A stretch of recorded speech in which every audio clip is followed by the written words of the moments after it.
This video right here sparked outrage online.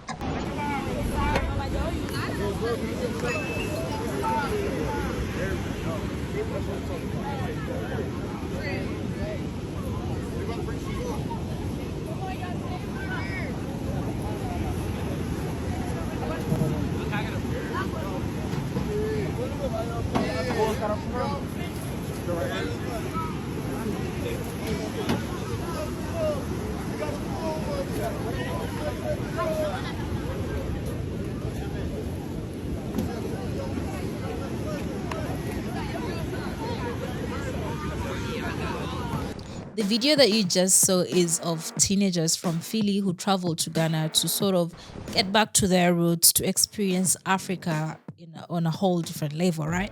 Now, when this video hit the internet, not everyone was happy about it. Not everyone was happy to see this group of boys out there in Ghana, and what made it worse for the people who are criticizing is that they saw them cleaning the beach. Both sides were sort of bringing this question of like, why are they there? Why are they cleaning the beaches? Shouldn't that be the government's job? And then the other side is just like, oh yeah, now they know that we also have beaches in Africa and whatnot. So there's that whole back and forth between the two parties, and it just didn't make sense, right? I want you guys to watch more clips of the teens in Ghana, and then I take you guys back, okay? Set up. Look at their house. This is a really nice house. Nice bedroom.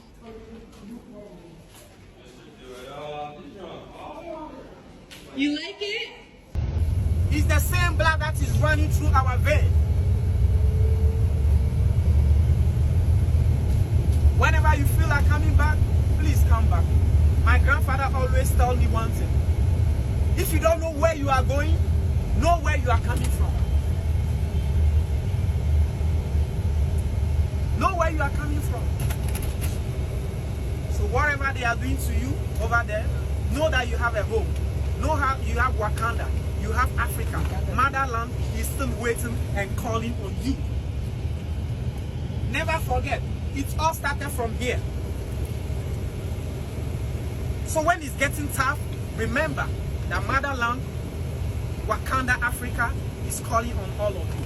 Come, let's build Ghana together. Come, let's make Africa a great continent again. They know that Africa is the most powerful continent in the world.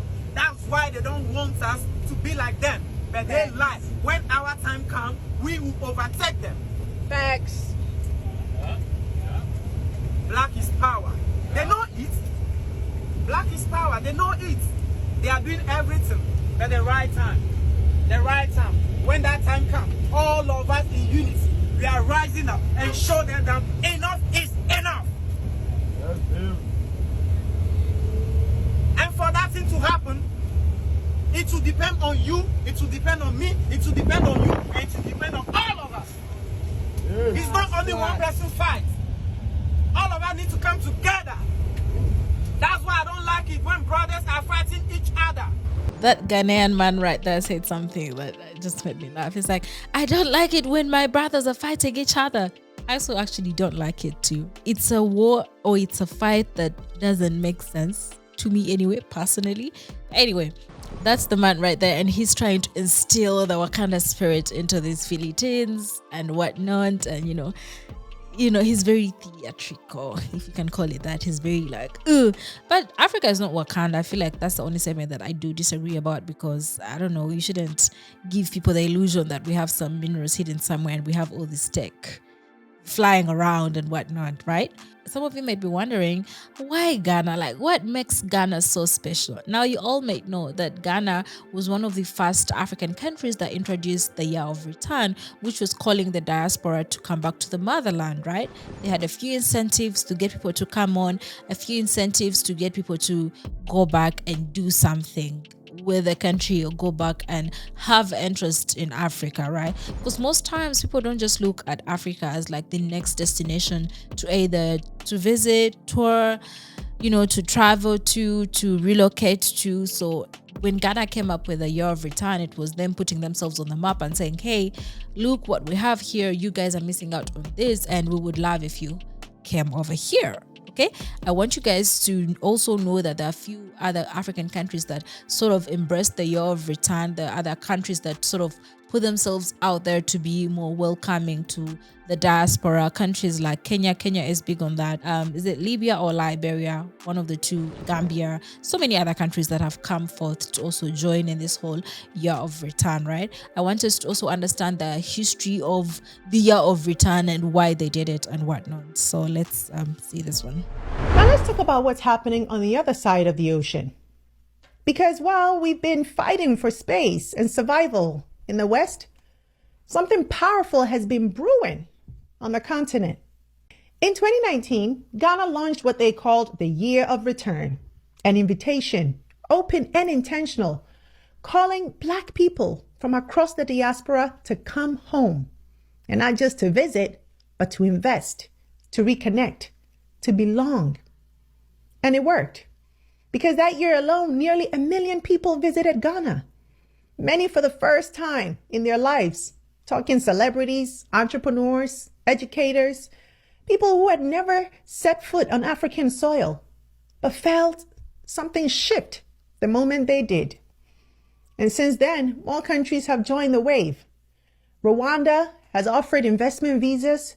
Sierra Leone and Benin are granting citizenship to those who can trace their ancestry back. Senegal, Namibia, Gambia, they're all rolling out policies to welcome us back. And it's not just about nostalgia or roots tourism, no. It's about economic strategy. These governments are realizing that the African diaspora, especially Black Americans, hold billions in spending power, global influence, and a deep desire to build something that matters. And for many of us in the West, that's a tempting offer. Now, let's be honest. Some of us, we're tired of code switching, tired of glass ceilings, tired of being the only one in every room, tired of watching our kids grow up in systems that were never designed to protect them. So the idea of moving to a place where you're not a minority, where your skin isn't a threat, where your very existence isn't a protest, that's powerful. Now, don't get me wrong, Africa is not perfect by any stretch of the imagination. There are real challenges: bureaucracy, infrastructure gaps, corruption, even internal tribal and ethnic tensions. But let's not act like the West doesn't have its own dysfunction. It just wears a suit and calls itself a democracy. The truth is, Africa offers something the West never has: the opportunity to be fully human, fully seen, and fully in charge on your own land. So yes, the door is open, but the bigger question is, will we walk through it? Yes, definitely. The bigger question is, will you walk through it? And these teenage boys from Philadelphia did exactly that. They walked through it. They decided to go back to Ghana. They decided to connect with their roots. I don't think they expected that sort of reception. I also didn't expect that sort of reception, because let's say kids go on summer holiday, right? They can decide to pick a different country and go there. It can be a Euro summer trip or something like that, Euro tour and whatnot. It can be so many other things. So that's how you'd expect it to be received. But this was a little bit different, because the current online climate is a war between the FBS and the AS and the Airs, if you know what I mean. Like, there's just that whole tension between the parties. There's just a whole lot of, I must show you this is what I am, I must show you this is what we do, we are da-da-da and you are da-da-da, right? That's just a whole discussion for another day. So with that tension and people seeing this video, not everyone was happy about it. So I want to give you guys two reactions. I want us to watch someone who saw that video and embraced it, but then we will also watch someone who saw that video and they just paused and said, these comments are just not it. Shout out to them parents and them chaperones who took a group of 20 or 30 teenagers from Philly, took them on a trip of a lifetime over to Ghana.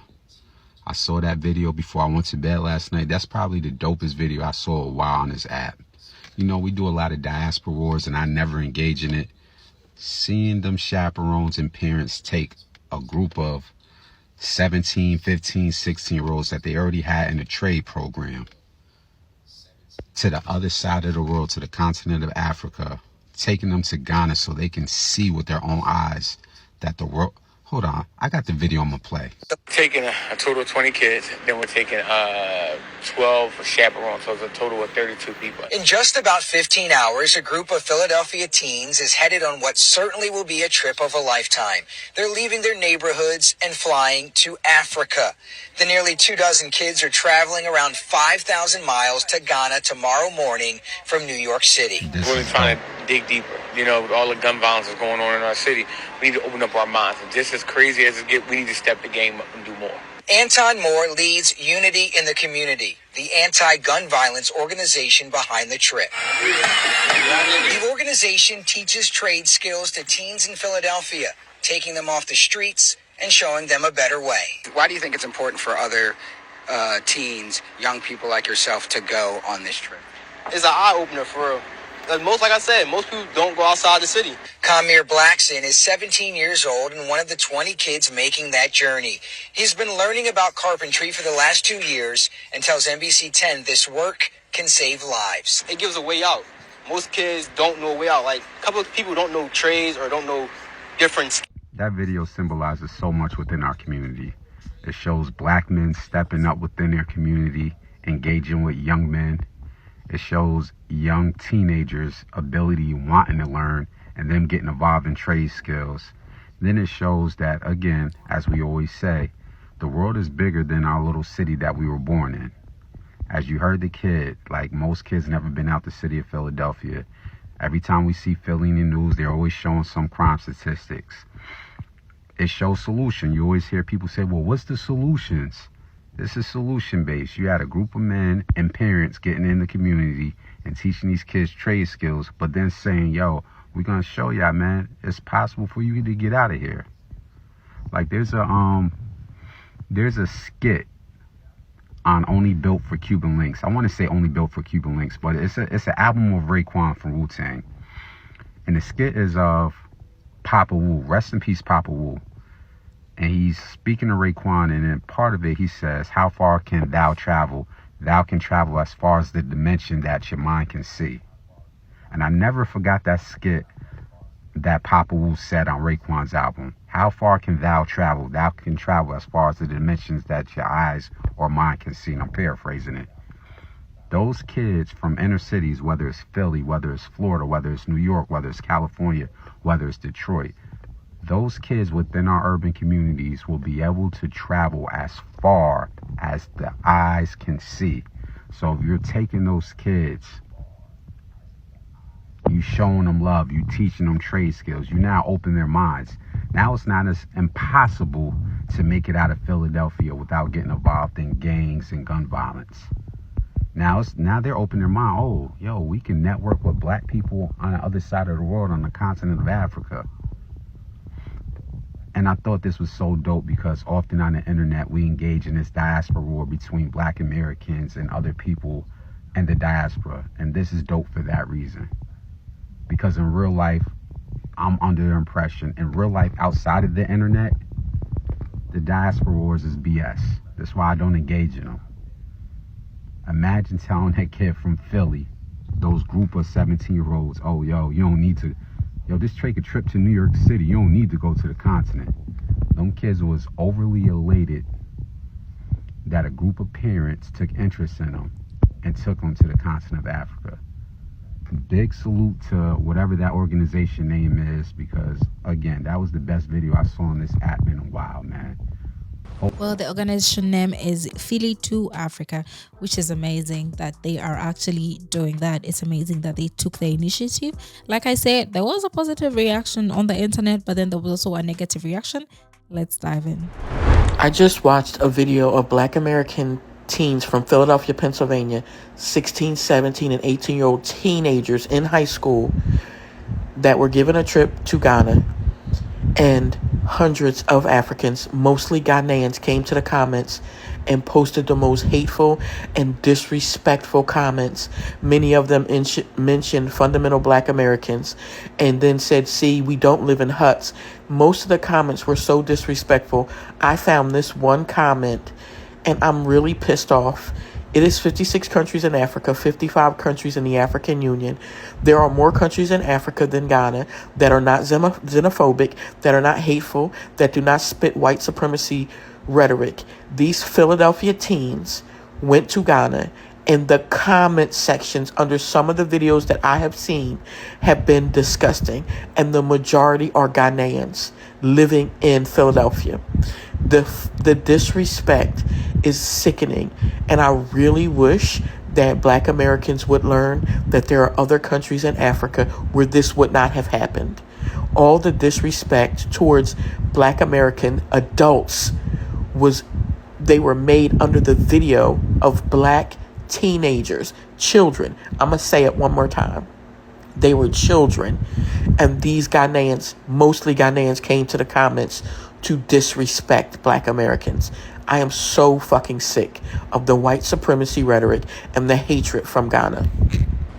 It's very unfortunate that there's hate, and it's hate from the people of the hosting country, which is, it's just like, why do you do certain things? Why would you do that? These are kids, these are teenagers. You should be embracing them. You should be happy that they are doing something for themselves. You should be happy that they're getting off the streets and doing something that is positive. But it's very unfortunate that it is happening. But yeah, this is the world that we live in. It's unfortunate once again. Okay, guys, we've come to the end of this episode. Thank you so much for watching. Let us know what you think in the comment section. Are you yay for the Philippines? Are you nay for the Philippines? Let us know in the comment section and let us know why. Once again, welcome to Kenganda. My name is Janita Maya. I'll see you in the next one. Make sure you follow us on all our social media platforms at Kenganda Nation. Bye.